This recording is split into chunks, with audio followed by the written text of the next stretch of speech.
Yeah, crime, Miami-Dade. All right, we're back in the office like we never left with a special guest that saved democracy in the city of Miami. Oh! We have Emilio Gonzalez. As recently as last night. Night When the third district court of appeals once again turned down Miami's appeal. Oh yeah. This was late last night. If you remember, we won our first trial in June, and then the city appealed, and then we won the appeal, and then the city appealed the appeal.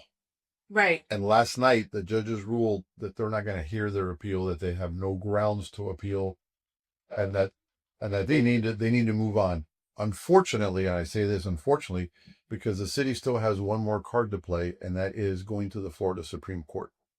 The Florida Supreme Court would have to agree to hear the case, but having failed twice before the District Court of Appeals, I don't see how they could win that if it got to there. They may not even listen to the case. But it sort of begs the question as to why do they continue to do this? Why spend taxpayer monies? That is the point where and if you look at the history of, it's a very brief history of this election cycle. The Attorney General warned the city in writing twice, don't do this.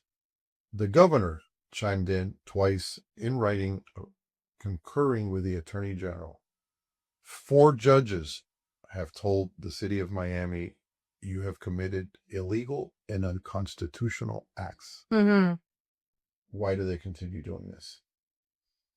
And whose money are they spending? My money. They're spending my money twice, because I'm paying my lawyers and my taxes are paying the city's lawyers. Correct. And I'll go one step further. Okay.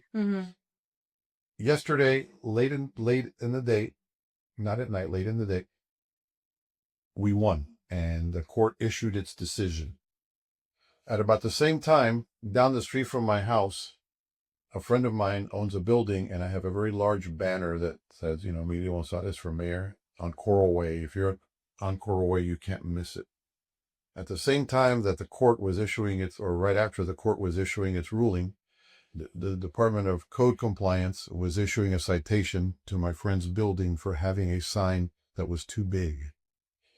With all the problems they can find in the city of Miami, the timing was just rich. Yeah. Lovely. The